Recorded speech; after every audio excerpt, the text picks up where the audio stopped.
Siapa tanggung jawab munculnya Alkitab Protestan?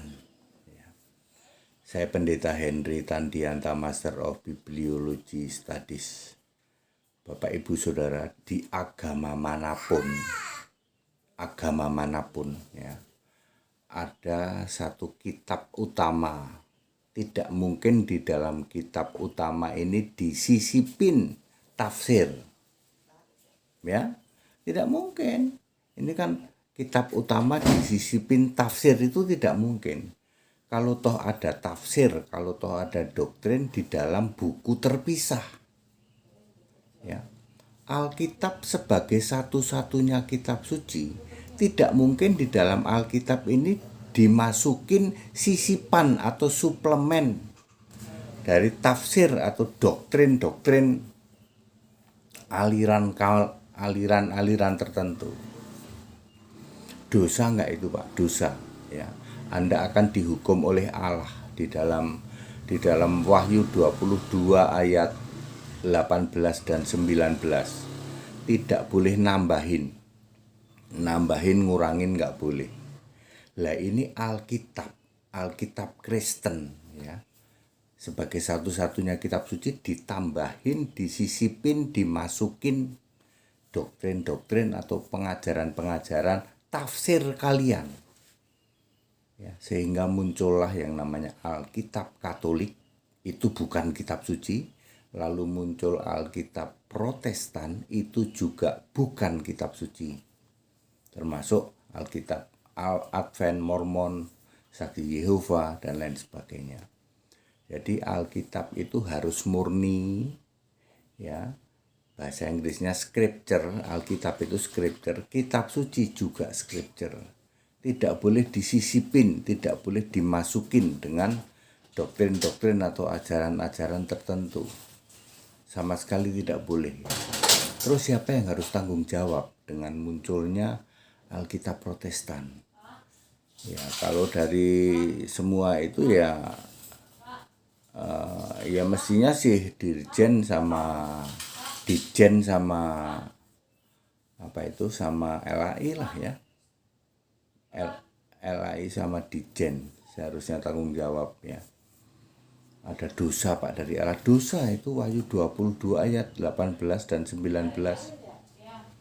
Ya.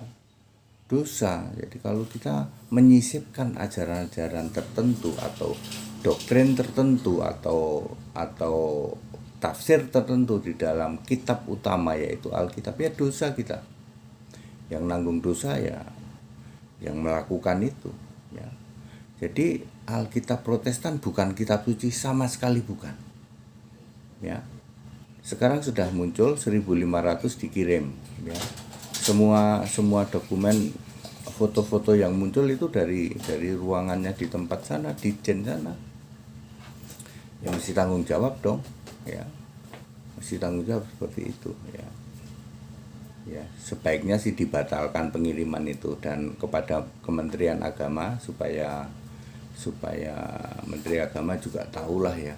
Ini ada Dijen dan ada lembaga Alkitab yang menyisipkan, sekali lagi menggabungkan, menyisipkan, menambah tafsir, doktrin, ajaran dalam kitab suci, kitab utama. Di ajaran agama manapun tidak ada. Ya.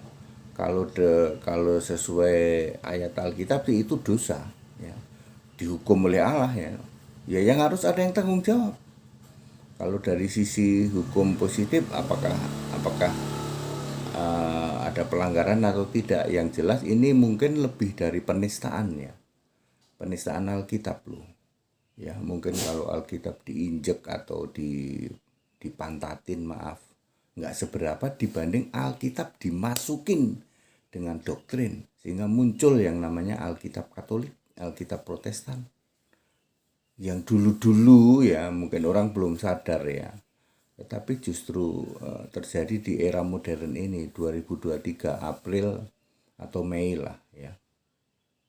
Ya, seperti itu. Siapa yang harus tanggung jawab dengan munculnya Alkitab Protestan? Ya, harus ada yang tanggung jawab. secara moral ya. Kitab suci, bayangin Pak, kitab suci dimasukin ajaran manusia. Ya, kalau kamu punya ajaran dipisah aja. Ya. Seperti itu ya. Jadi very clear ya, batalkan pengiriman yang 1.500 supaya pemerintah tahu ya. Ya, di agama manapun tidak ada yang memasukkan ajaran, tafsir atau doktrin ke dalam kitab suci. Di agama masing-masing nggak ada. Ya, kitab suci itu harus murni. Kemudian kalau kalian punya tafsir silahkan.